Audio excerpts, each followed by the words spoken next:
the Missouri National Recreational River Water Trail, which is described or outlined in this map.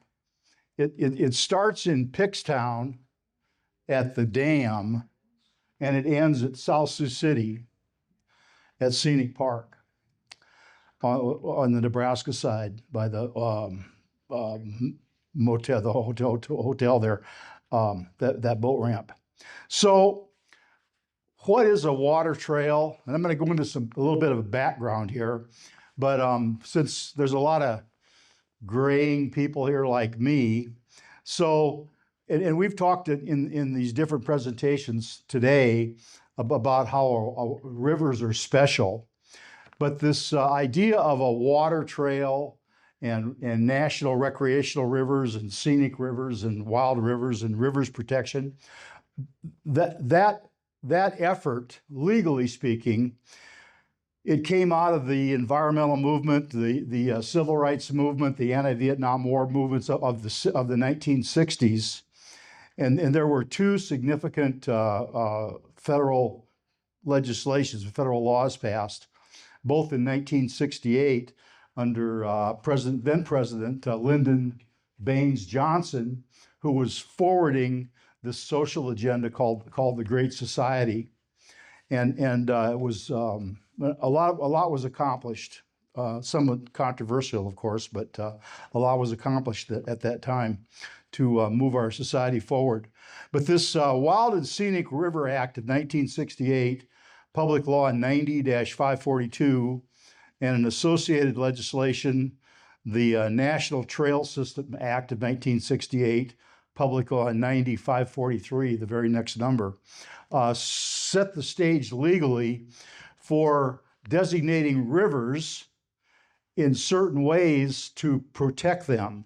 And in the Wild and Scenic Rivers Act, you have three levels of rivers. You have the wild river that's like way up in like the Yukon River and that sort of thing. You have a scenic river, which has some development along it. And then you have a recreational river, which has a lot of aspects of a natural river, but has a little more development. Now, the one that we're familiar with in our area is called the Missouri National Recreational River, and it kind of parallels this water trail designation. And the water trails, I'm going to get back to that in just a second, but the water trails, right, fell under the National Trail System Act by an order of the Secretary of the Interior, Ken Salazar, in 2012 in the Obama administration. And so we have some legal foundation for these managing rivers and water trails and that in the larger scheme of environmental protection and national parks. But the interesting thing about these rivers, the wild and scenic rivers and even trails, is that while they're managed, mostly all managed by the national park system, they have a significant element of public input or public support. And they're supposed to be managed with the idea of a sustainable and high quality access. And they're supposed to have a robust education and conservative focus and lots of community support. And the idea behind the water trail was to create a national network of water-based routes to connect people to waterways, to promote stewardship, and to provide high-quality, sustainable recreation. So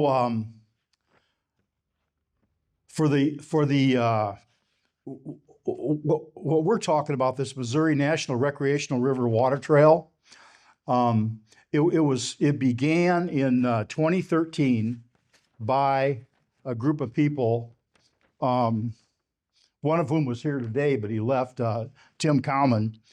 And in 2013, this group of citizens working with the Park Service got together and petitioned and obtained the designation for this water trail. Previously to that, in 1978, the Missouri National Recreational River was established. And actually there's two parts to the Missouri National Recreational River. There's what's called, the initial part was the 59-mile section or reach that starts in Yankton and went to Ponca State Park. Then in 1991, the 39 segment or the 39 reach from Pickstown to Running Water was added to the Missouri National Recreational River. And then, oh, by the way, in that same 1991 legislation, that enabled or created the Niobrara National Scenic River out at Valentine. So all of these efforts were a combination of citizens and politicians and landowners and government groups working together. So I guess as an aside, that may give us some optimism going forward in our society that actually people can work together and can achieve something, right? Okay. So where we are now is this Missouri National Recreational River Water Trail. It's 147 miles of Missouri River from Pickstown, from the dam at Pickstown down to South Sioux, as I mentioned. And when you think about this water trail, it's actually got 4 designations, and the technical term in river parlance, for those of you that are really into the river wording, is reach. So we've got the 39 reach that goes from Pickstown to Running Water, and then we have the Lewis and Clark Lake reach that goes from Running Water to the dam at Yankton, and then we have the 59 reach that goes from the dam at Yankton to Ponca State Park. And then finally, we've got the Ponca to South Sioux reach, which is like the 4th reach, the end of the designation. Okay, so this group, the group that started this effort and achieved the designation was a private group, and they had a website, and they did promotion programs, like they would do interpretive paddles and things like that to promote. Well, they kind of grayed out a little bit. And about 2019, they approached the Park Service to say at Yankton to say, hey, would you guys take over the administration of this water trail?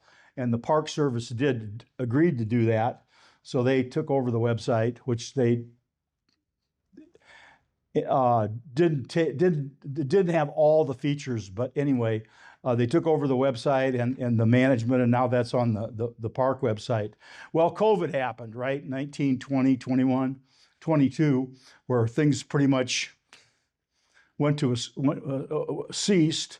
Even outdoor programs by the Park Service were stopped for the COVID virus. So not a lot happened with the water trail, with promoting it, and I think we've lost a little bit. So I hope I'm giving you a little bit of a background, in where this came from. So currently, the Park Service today, they still are responsible for managing the water trail, and they have a new superintendent now. The guy's name is Dave Thompson. Dave was the one who was going to speak but couldn't today, so I'm here in his stead. But we're very fortunate to have this guy, Mr. Thompson, as a superintendent, because his background is in trails. And one of the things he wants to do over the next couple of years is to make the Missouri National Recreational River Water Trail, right, bring that up to best-in-class water trails.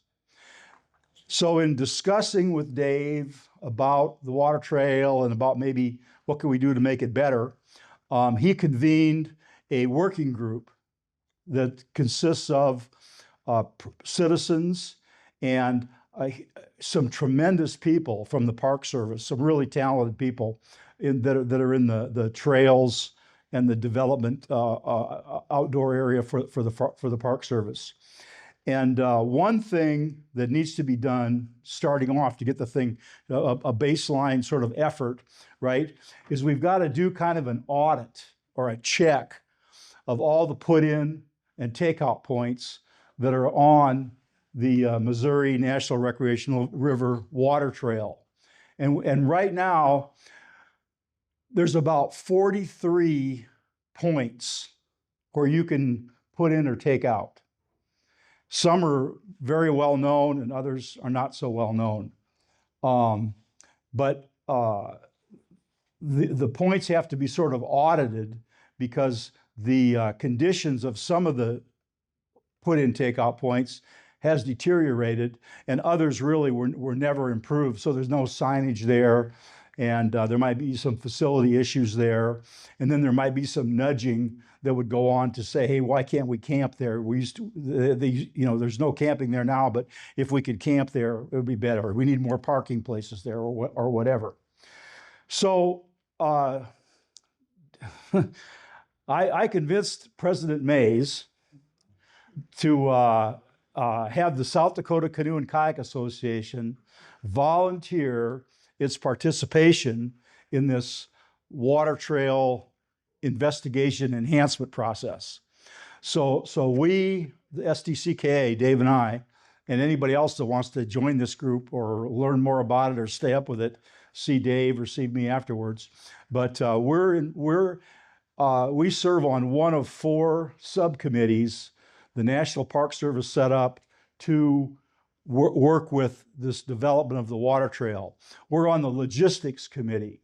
And where we are now, and we are working with the government, which is there's good things and bad things about it.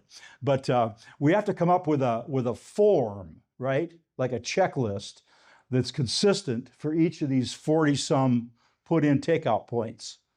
And when you get into this like trail planning and outdoor recreational planning, this has really become a profession or a science.